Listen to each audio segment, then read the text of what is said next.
Good evening. This is the third and final portion of the fifth quarter show. You can find us on Twitter at the fifth quarter show, capital T and capital Q and capital S. And quarter is just QTR. So we're gonna get in. We've just finished up our NBA talk. We're gonna get into our NFL topics, and it's me, Wood, co-host Jay, fifth quarter show, Valentine's Day edition. What's your thoughts, man? We're officially beyond the NFL schedule, and we're kind of in that slow period. Getting ready to get into contracts, free agency, combine, draft. What's your thoughts? Well, it's an opportunity for teams to do better what they did, last year. Should be interesting, We're all tied for first place right now. Everybody's 0-0, so we'll see. Um, oh man, I just hopefully we don't have the same teams play for the Super Bowl again. I want to see a team, get it together during the off season and then get to training camp and make a run, and maybe we have something that's something unexpected with the season. I mean, it always comes down to the usual suspects, and I'm not hating on them for doing what's right to get to the promised land, but I just want to see some of these teams who are right there on the cusp of making a serious run, do some big things. And this is where that happens, right? I mean, this is where that team that just fell outside of the window. This is where they have that opportunity to fix what was broken or what didn't work and make those improvements. And like you said, just go ahead and take that next step, and hopefully we get some new people in there. But with Belichick and Kraft and company on the East Coast and Seattle being out there, it's a little up in the air of what's what. So, what do you think are some of the key things that you're either looking for, or some of the key things you think have to happen for us to get some new teams in there? I guess I always ponder in my head, is it better to build through the draft and establish a strong team, or do you actually be a big player when it comes to your free agents, your big name free agents, and sign some difference makers that can actually help you win? I know for a while the Pittsburgh Steelers, they had the blueprint. They would actually, build through the draft. They would coach them up. They would season them and teach them how to play Steeler football, and they would make it to deep into the playoffs. So the Steelers really had the blueprint of how you could continuously be successful in the NFL. Well, the Steelers aren't that successful anymore. I mean, they're still, I guess, making the playoffs, but they're not making those runs that they're used to. And if any Steeler fans are listening, don't get mad at me. It is what it is. There's gonna be some Steeler fans on my side. So I'm just saying, man, the Steelers had the blueprint, but it's not working right now. I think with the Patriots, they went and got Revis as a free agent. They got the other cornerback, what's Browner, another one that could help them solidify their defensive backfield. And evidently, if you look at the last play, it helped them tremendously. So, in saying that, I think what you need to do is you got to have a quarterback. I think every Super Bowl that has been won, except the Trent Dilfer Super Bowl, when they had maybe one or two best defenses in NFL history, the Baltimore Ravens, you have to have a sound quarterback. So, since we're talking NFL football, what quarterback do we foresee that could take that next step and lead their team on a real playoff run? Will that be your Andrew Lucks? Will that be your Andy Daltons? Will that be your Tannehills? I'm just naming. Will it be your RG3s? What kind of young quarterback can put their team on their back and have a successful run through the regular season and make some true noise in the playoffs?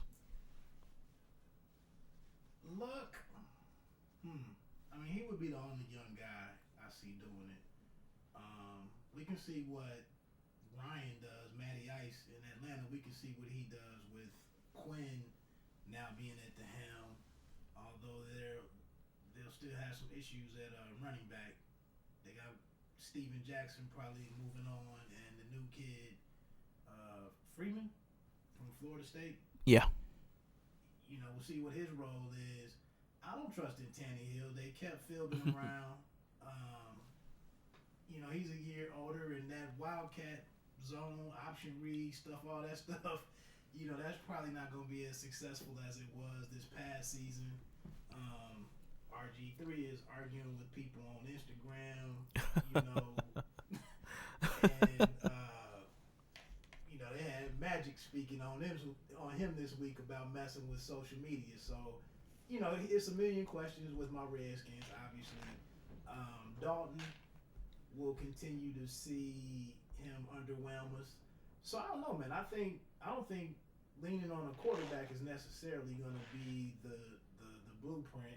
I think teams are going to have to lean on the Seattle blueprint, which is to field a good team top to bottom, run the ball, have team chemistry and a stout defense.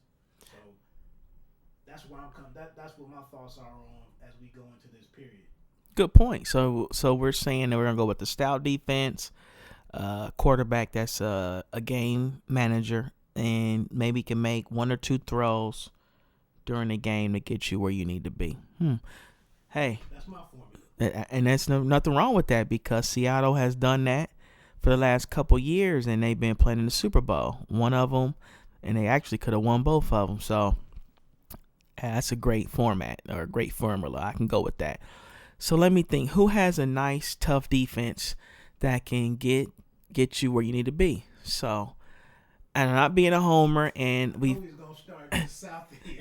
I'm not being a homer, and guys, give me a break. It's been 2 weeks, and I haven't talked about my Bengals, but now that's over with. I'm about to talk about my Bengals. I think my Bengals can make that run.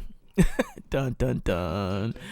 But I think the Bengals can make that run. The last few years they've had a top 5 defense. This year they didn't. They were kind of ravaged with injuries. You had their defensive leader Vontaze Burfict, who was hurt. You had Geno Atkins, who was coming off a major knee injury, so he really wasn't playing 100% this year. And we probably was missing our heart and soul of our defensive line and Mr. Michael Johnson, who left via free agency down to Tampa Bay. So, in saying that, Vontaze Burfict has had a successful surgery on his knee injury he had this year. He missed several games. Geno Atkins is going to be 2 years removed from a major knee injury, so he should be back healthy. And I think we're going to make some noise in the free agency and get us another either stout pass rusher or maybe a nice linebacker through free agency. And I think that the Cincinnati Bengals are definitely, following that blueprint that the Steelers used to, go by with drafting well and having some good players, on the team that you can develop and mature and actually, do big things for you down the road. I think the Bengals are that team to maybe get over the hump in 2015. I know Dalton is, Dalton, and hopefully he can make the one or two throws that Wilson made and does make to get them, to make a deep run in the playoffs. I would think with the Bengals defense, as you just laid out, they've got to be in a discussion. I do think the Steelers will continue to get better. I mean, they have a Hall of Fame quarterback in place. And everything on the offensive side of the ball is pretty set. Miller will be getting a little older, but he's not your flashy tight end. He's kind of a 80s tight end.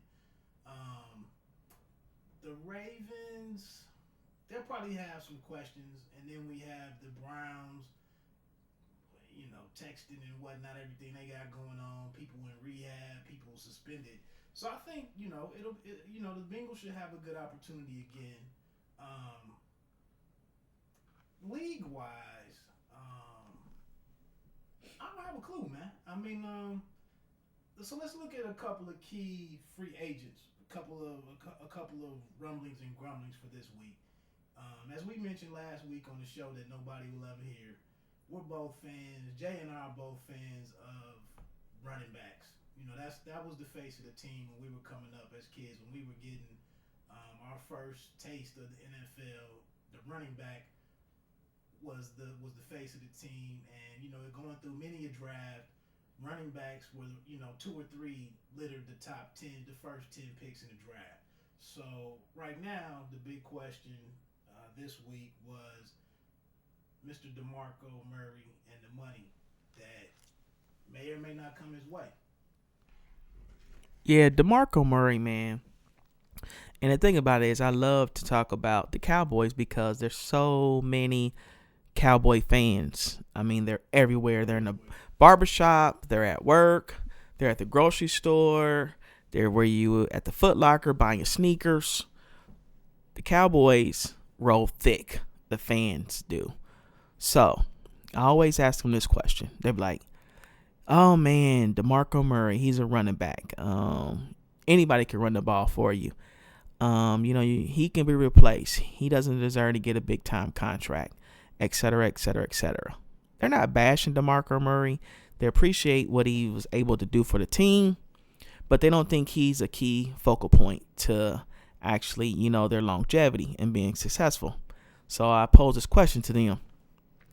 Tony Romo probably had one of his best seasons ever. Got in the MVP discussion. Sure did. And it wasn't because Tony Romo was flinging the ball all around the field. It was because DeMarco Murray was having the defense stack 8 players in the box to stop him, and he still had a great season, over 2,000 all-purpose yards, I believe. Right. And Tony Romo had a lot of one-on-ones. So those one-on-ones benefited Tony Romo and his passing, and it definitely benefited Mr. Dez Bryant a lot. If we look at Dez Bryant and a lot of catches he made, I want everybody to think about this. He had 16, 18, whatever, some ungodly number of touchdowns. Big season. But just think about how many players was in the picture with him when he was catching those touchdowns. He didn't get a lot of double coverages because the reason why, and they were like, "Oh man, Jay, it's because the other who are the other receivers? Beasley, Williams, maybe. I don't know.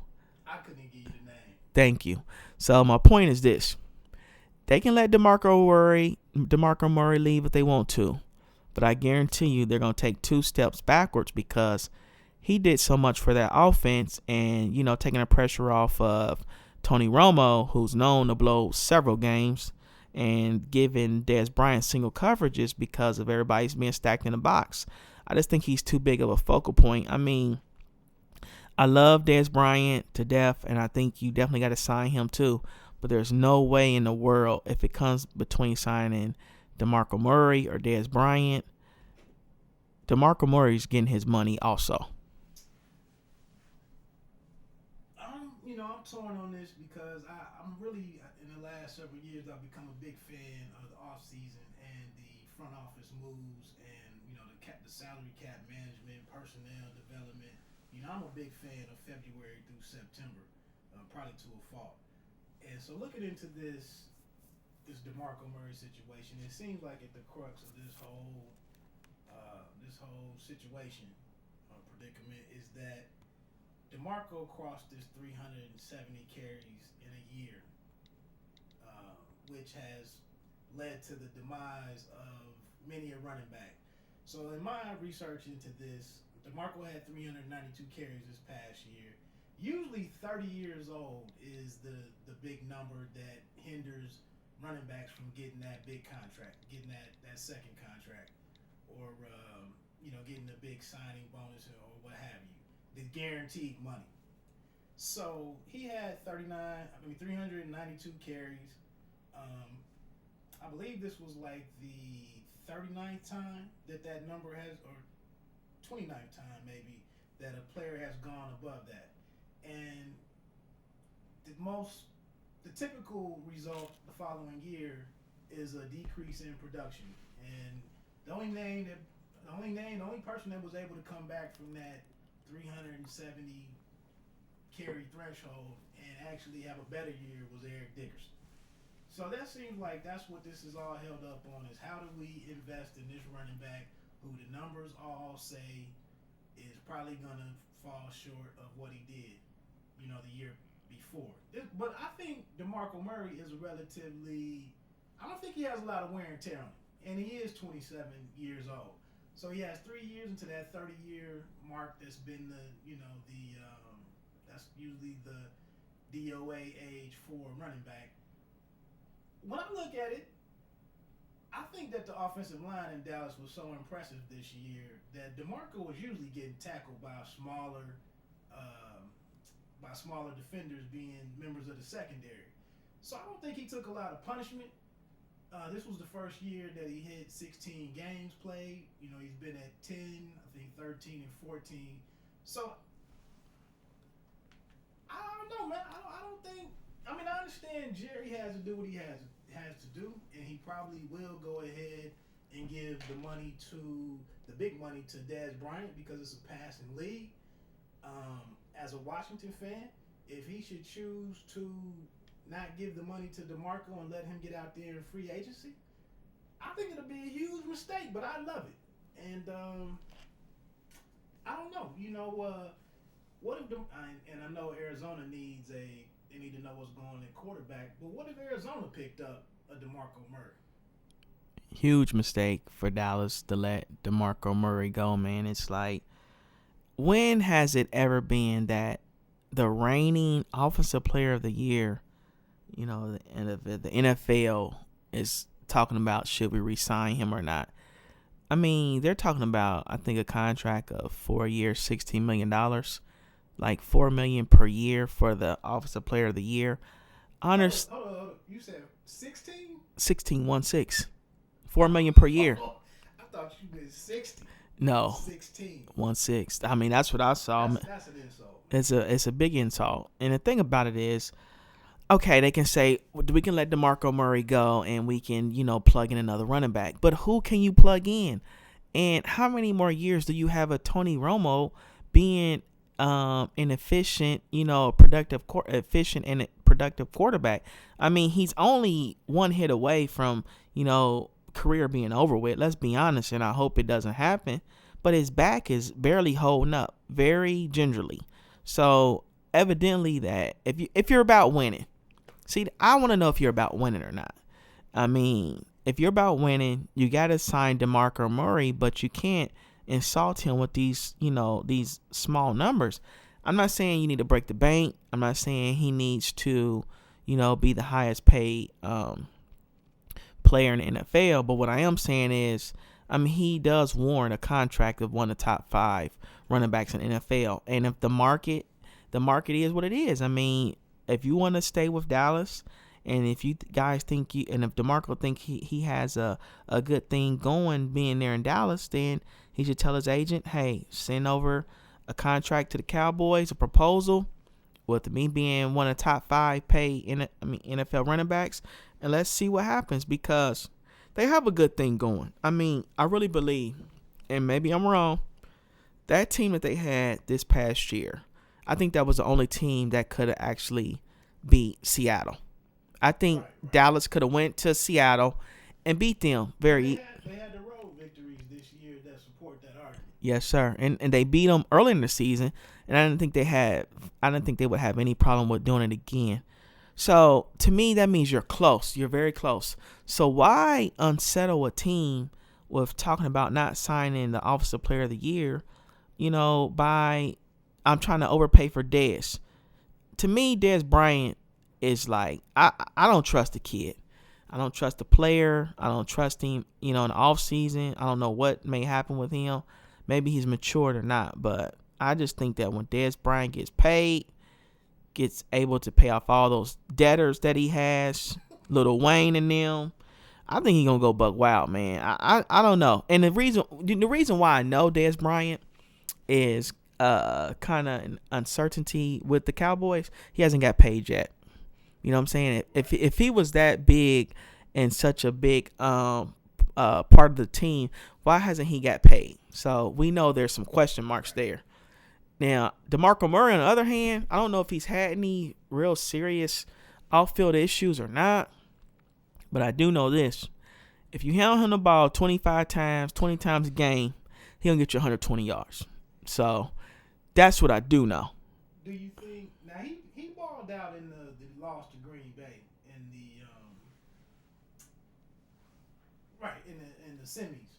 He had over 120, just a tad over 120 yards. And do you think if they made it to the NFC championship, or even made it to the Super Bowl, do you think that would strengthen? Do you think it would have that this? I'm startled that this contract is started at 16 million. I mean, I would have thought that the signing bonus started at north of 16 million. But do you think if if the team had reached these other games, a deeper postseason run, do you think that this discussion would be further along already? Maybe, maybe not. But the thing about what's going on with the Cowboys contract is, it's like Tony Romo is getting paid so much money. It's just astonishing to me the type of money that Tony Romo was getting paid. It's like, does Tony Romo have some intel on Jerry Jones or what? Because it's like he's handicapping the entire franchise with this huge contract that he has. I mean, Tony Romo is not any better than some of these to me. He's like, I won't say he's a middle of the road quarterback, but I would say he's in the top 10, but he's at the bottom half of the top 10. I mean, he's getting paid all this money for what? I don't know. But it's not because he's out there making huge decisions. It's because DeMarco Murray is, able to take the handoff and keep the defense honest so they don't have to, can jump some of Tony Romo's routes. I'm telling you, DeMarco Murray is not the guy that you want to, just leave via free agency because you don't want to pay him. I'm not saying that when you have a three-headed monster like Romo and DeMarco Murray and Dez Bryant, everybody cannot get paid as the top highest paid player at their position. You can't do that. But I will say this, he has earned the right to get paid top 5 money. And maybe if you approach him with the top 5 contract for a running back, maybe he'll sign it. I just went to spotrack.com and try to see what's next year's big time players, what's the top paid. And I don't know what cap hit means, excuse me. They could just simplify it and say what your salary is next year. But Tony Romo's cap hit, he's at the top of the list with $27.7 million next year. Ouch. On That's what I'm saying, man. The 55-man roster. It's crazy, man. And you have 28 million wrapped up in him. So you just mentioned was it about winning and whatnot? If Romo isn't getting with his people right now to get to Jerry Jones and say, look, I'm looking to restructure some of this so that I can keep my safety net, the guy that's he sets the table for me and allows me to look better. Because like you said, when it's a lot more people back there in that secondary, bad things tend to happen to Tony Romo throwing balls. So bingo. If he doesn't get in there and help this out, I would look at him,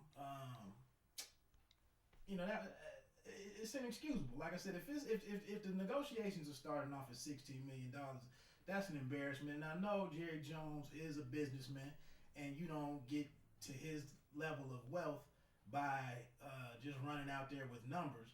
But like I said, and I believe, and another thing, 2 more things.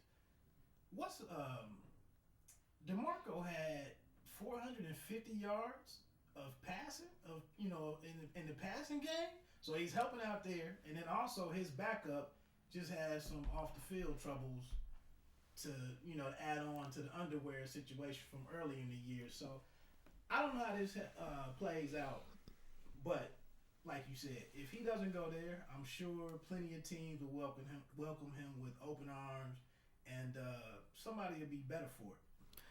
let me just throw this at you, and I know this is something that's near and dear to your heart, but let's say if we put DeMarco Murray with Andrew Luck.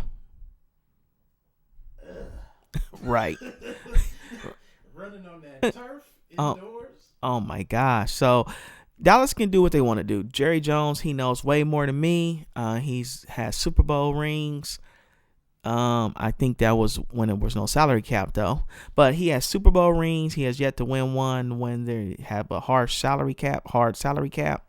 So we'll see. But I will say this: they can let DeMarco Murray go if they want to, but I believe it'll be a huge mistake. I think you just explained it so beautifully. He sets the table for the team. He opens things up for the offense. And I go back to this. I always tell all the Cowboy fans, just do this one thing for me. Running back all of Dez Bryant's touchdown passes and see how many defenders are in that picture. I guarantee you there's one. AJ Green is not getting single covered as much as Dez Bryant. Megatron is not getting singled up as much as Dez Bryant. And I can go on and on. And I, I'm not saying that AJ Green and Megatron is better than Dez Bryant. What I'm trying to tell you is this: Dallas Cowboys' other receiver is who besides Dez Bryant? I want to take a stab at that name, but I'm not even going to look foolish. I don't remember his name, man. There it is. He's even has Witten, who's still having a great career, because it's DeMarco Murray. He's the focal point, and he's the key to the success for the Dallas Cowboys. And I'm just, it just really makes me so upset when people think that a running back is not, have that value that they used to. Okay, I can go with the 30-year-old. Once they hit 30, they decline. I understand that. But all you have to do is look at a person like Le'Veon Bell in Pittsburgh and see what he does for that offense. Right, great point. Look what his impact was. So, I mean, come on. Go ahead and get this done. Quit dragging your feet. You said you're going to franchise Dez Bryant. That's what it's there for. That's what the collective bargain agreement is all about. Franchise Dez and go ahead and pay DeMarco, period. Not much more to add to that. I do just want to quickly go over this the 2015 cap hits. There's a couple of names on here that are eye openers. Drew Brees is actually second at 26.4 million. Revis, 25 million, a cornerback. Larry Fitzgerald, who's they're renegotiating what's going on with him right now at 23.6 million. Watt, that's good money at almost 22 million. Then we get to Peyton at 21.5 at number 6. Number 7 is Calvin Johnson at 20.5 million. He's already been vocal about giving up some of his money to keep Sue under contract. And really nobody of note to finish out that top 10. So we can move on from Marco, man. We'll see. Real quick, what was that hit? Cap hit for Tony Romo again? I want everybody out here in radio land to hear this one more time. 27.7 million for next year. Wow. 27.7 million. There it is. Right. So we'll go ahead and jump down. We got some other rumblings and grumblings, a few changes. One thing was, and this is probably some after effects of a playoff loss that probably is still hard to swallow in the nation's, I don't know, I was going to say something else, but I guess the land of cheese in Green Bay. This week, McCarthy, he's going to forego calling the plays, the offensive plays. I don't remember the offensive coordinator. I mean, not the offense. He's been promoted to assistant head coach. And then it's odd, I haven't seen his name in several years, but Edgar Bennett is actually becoming the offensive coordinator, so salute to him. But McCarthy is one of my favorite guys out there because he's kind of self-made. I appreciate that about guys that come along and are successful and really aren't doing it on the coattails of somebody else. So along with Mike and with Coach Tomlin in Pittsburgh, McCarthy's another guy that I really enjoy watching. And he really surprised me in how he handled that NFC Championship game and the calls that he made late. Any thoughts on that, man? Man, the thing about McCarthy, the thing about he's just such a real good coach, and he has a real good the pulse Right. of his team, whether that be the players, whether that be the coaches, and I think with him giving up the offensive play calling duties, it frees up some time for him. Right. Because the thing about it, with when you're the offensive coordinator, I don't know if people know this or not, but the meetings that are involved with that. I mean, the offensive coordinator is the boss of the offense. So that means not only do you have all your offensive meetings and your strategy planning with a team, but you have to know what's going on with your tight ends, your receivers, your O line. It's just so much. It's so demanding to be an offensive coordinator. I mean, that may be one of the more difficult jobs in the NFL because it's so much film study of each position and personnel and who should play during this play or who gives us the better chance to be successful on this play.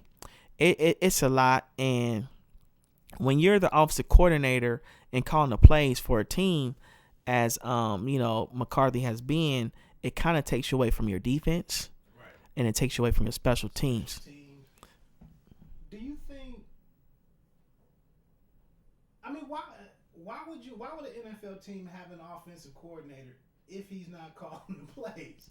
I know, man. Some of these head coaches, though, they're control freaks. They want to make sure that what's being called is what they think is best to make their team successful. It is what it is. And I get that. I mean, I know Peyton is probably down in NO is probably heavily involved in calls, everything. But I'm just saying, why would I have it? It just seems like it would confuse things on game day. That this guy is probably leading those meetings that you mentioned during the week. This is the person that's supposed to be devising the game plan, et cetera, et cetera, et cetera. But then we get to the game, and this head coach that's trying to manage special teams, substitutions, and get, like you said, keeping a pulse on the game because each game is different.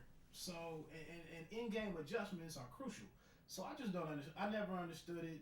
I don't think that there was any threat to McCarthy being a coach, continuing to be the coach in Green Bay as a result of the calls that were made in that championship game. But it's a good development to me, and I do believe that Green Bay will be one of those teams that's back in it next year.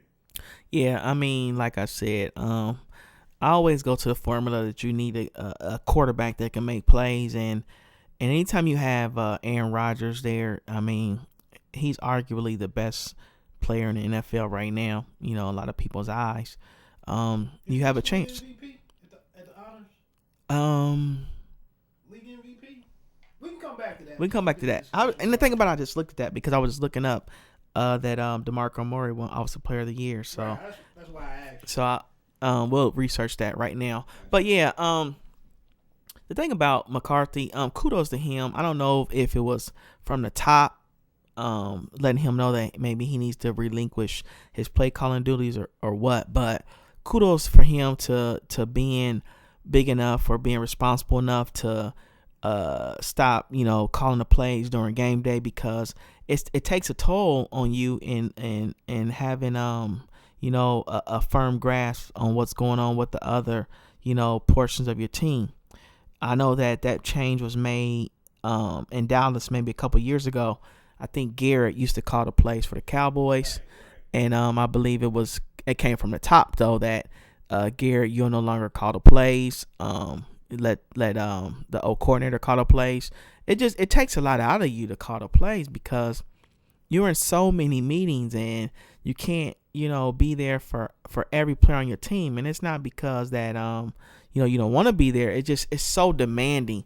The life of a coach is just off the charts, especially when it comes to the NFL football, National Football League, is because it's so much game planning and scheming and X's and O's and trying to find the weakness in your opponent week after week after week. It's just off the chart. And just think about it, when you play a team twice, that means that the team that's in your actual division, it's crazy, man. So I think it'll be good for McCarthy to relinquish those duties. I will say this: I know McCarthy is only one step away from being like, hey man, look, hey, I don't like what you're calling, but let's see how things work. But I think Green Bay, as you mentioned earlier, will be right back where they were, and I think they will make another run for the Super Bowl. Just to finalize or clear that up, Rodgers did get his second MVP. Watt was the first in history, unanimous defensive player of the year. We can come back to this honors in a minute. You want to Jay, if you want to take a look at that list, we have some other NFL things to hit on. Peyton Manning, the sheriff, as John calls him, Chucky. He has notified the Broncos that he's all systems go for 2015. I'm not sure if he's had I think he does have a physical to go through to finalize it, but I don't know if he had his own visit to the doctor to get his back checked out to make sure that he's sound structurally. He's kind of where I expected him to be, a couple of weeks removed from the season. I know that loss was bad for him. I know he took it bad personally and individually, but I think now this is kind of what I foresaw happening, was he had a couple of weeks to digest it, probably looked at the tape, and I just know Peyton doesn't want to go out like that. And if he does come back, if everything works out for him health wise, and he is back in 2015, that's great. I'm only gonna pose. I'm gonna let you get into your discussion. I didn't mean to Kanye you, but I'm gonna let you get into your discussion. I just want to mention this is out the box, and I'm just this little guy here in Dayton, Ohio that maybe all the the big dudes on ESPN and Fox and whatnot can't say it, and it's non-conventional for the NFL. But I don't even think the NFL schedules are out yet. But why not let I don't care if it is Brock Osweiler, who's the backup, I believe, in Denver. At some point, why not give that guy 4 starts and let Peyton come in and play a shortened NFL season, and you may sacrifice home field advantage on week 1, in game 1 in the wild card or whatever.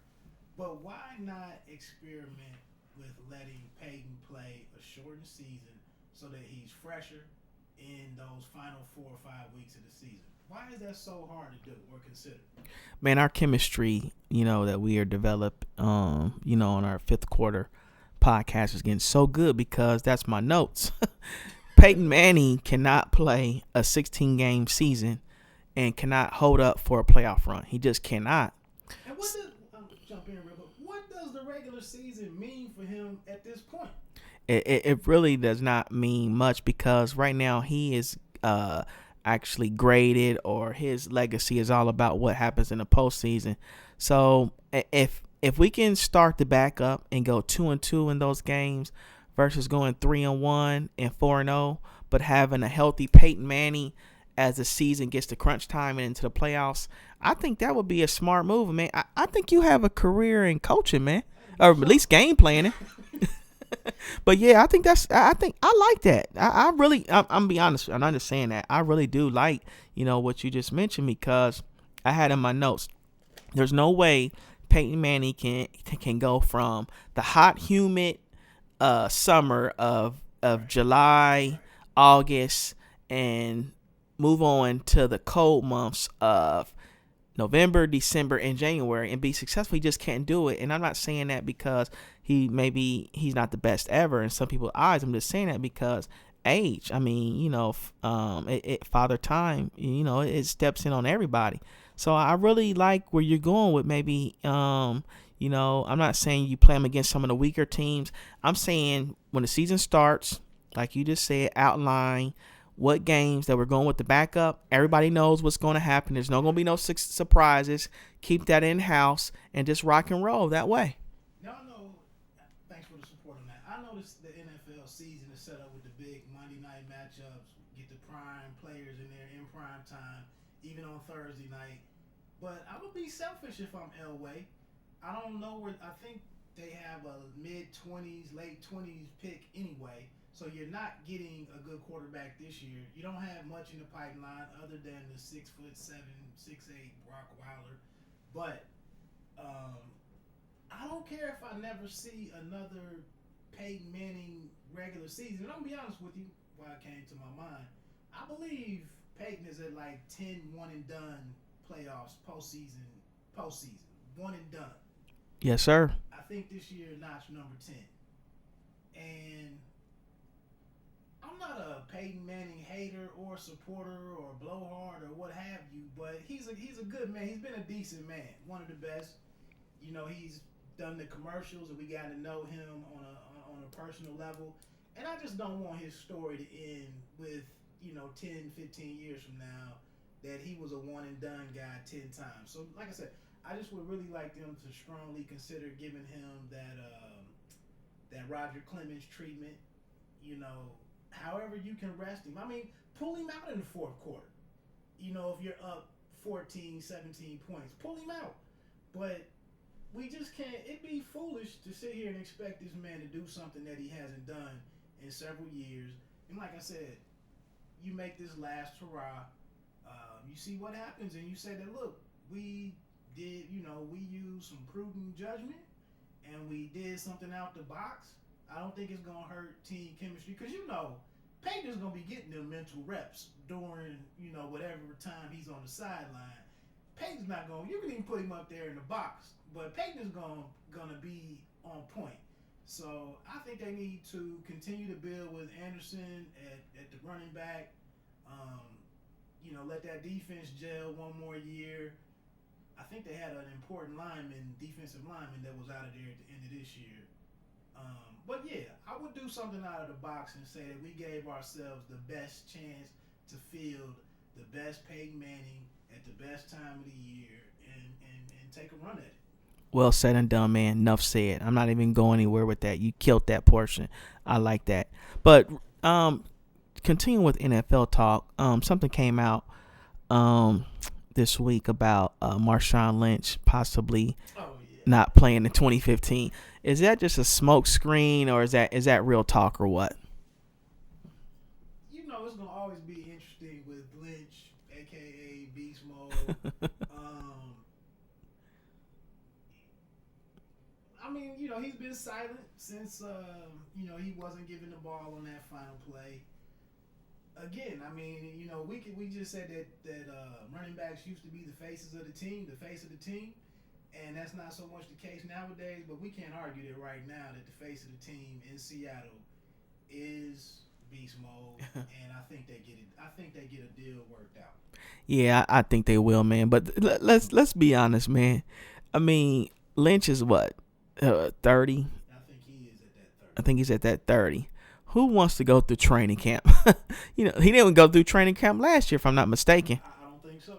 So, Lynch is probably going to hold out long as he can and then surprise everybody, be like, hey, yeah, I'll sign the contract, I'll play. But, once you get older, man, and you want to go through those training camps, and the decisions that are made after a football season are not really, you have to think about your body, is what I'm trying to say. Is you have to think about your body. Because after playing a long NFL season, anything could be said. You're feeling differently. Your body's not feeling right. And I think when we get around to the months of like, April and May, and you start feeling a little bit better, I think he'll come, to his senses. And not say come to his senses, but I think he'll, have that edge and be ready to be, he's fully healthy again and ready to get back out there and rock and roll with his teammates. I think at his heart, I really do think that he's a football player first. I know his beast mode gear might be catching on and everything, but the brother's paid enough of those fines that he does have to come back and hit him for one more good lick. So I don't have much else to say on that one, and we're going to want to keep it moving to some fresh stuff. So we got a couple more NFL topics to get through. We're trying to touch on a little entertainment to finish up. AP all day, Adrian Peterson. Yep. Talking about bringing him back. It looks like Minnesota wants him. I know he wants to go there. AP would be interesting in Dallas or Seattle if that was the case. Um, it looks like there is a bunch of red tape to work through as far as the terms that he needs to meet for reinstatement. But it looks like he could be reinstated around April 15th. You got any thoughts on landing spot? Or he has a cap hit of 15 million, so you got a guy coming off of disciplinary situation, suspension. What's your thoughts on his future in Minnesota or elsewhere? The thing about Adrian Peterson, if he's reinstated and able to continue his career in the National Football League, I mean, when you have the head coach of Minnesota, you have the general manager, you have the ownership, and everybody is all on the same page, is we would love to have Adrian Peterson back. I mean, unless something changes or he wants to have some kind of stance of I don't want to play for Minnesota anymore, I think he's going to go back to Minnesota. I would think a guy that, had his livelihood and the thing that he loved, taken away from him, he should just be happy to have a spot to come back and play and earn a living, in my opinion. But I think that he'll probably end up going to Minnesota, coming back and play for Minnesota if he's reinstated. And I think gotta be where he'll play the 2015 season, unless there's some kind of off the chart kind of trade. But like I said with Dallas, if you don't sign DeMarco Murray, I don't know what you're doing. I don't know what you're thinking. But at any rate, I think Adrian Peterson end back up in Minnesota, and he'll have a year off, and I think he'll probably start back up where he left off, being a dominant running back in the NFL. Yeah, I don't think you want to break up what you could have pairing AP with Teddy H2O, Teddy Bridgewater up there. He had a good season, but it was kind of quiet. And yeah, he did. I think I don't want to spend much more time on this. I just say that I think Minnesota is it's a smaller market, and I think it's the perfect place where Baltimore might be a little too far east, a little too close to NFL Central, where Ray Rice, they couldn't continue their union, and things ended ugly, and they probably can't bring him back now. But I think the precedent's already been set with Chris Carter finding a home there back in the day with his troubled past. I think Minnesota is kind of that soft landing spot where something like this could kind of easily get swept under the rug, and they just continue on, and I think it's gonna work out. To your point. Yeah, I agree, man. I think Minnesota, where you should go ahead and continue your career, and let's just see what happens, because Minnesota is going to accept him. I mean, he's already got the support from the owner on down through the ranks, through the coach. I mean, why go somewhere else? I don't think I would change anything. And I think your boy, bringing in a little Bengals background, I think Zimmer is the type of head coach that'll go out there and kind of shoulder any detractors of that decision. I think he'll thumb his nose up and say, hey, get out of my business. Yeah, I agree, because look at if Zimmer can have open arms for Adam Pac-Man Jones, and not saying what Adrian Peterson, his issues was less or worse than Pac-Man. We're not here to go through that right now. We're just talking about, can he be reinstated? Can he come back and play? Right. But I will say Zimmer can accept a player of Adrian Peterson's past and of his caliber. Right. So we're 2 weeks out from the combine? Is it 2 or 3? Yeah. Coming up here shortly, next door in Indianapolis. Any thoughts on your draft, combine? Any thoughts there? I got a couple notes to run through, but Yeah, let's run through them. But the thing about the combine is, I'm gonna tell you this, and I know people don't like when I say this. I'm eager to see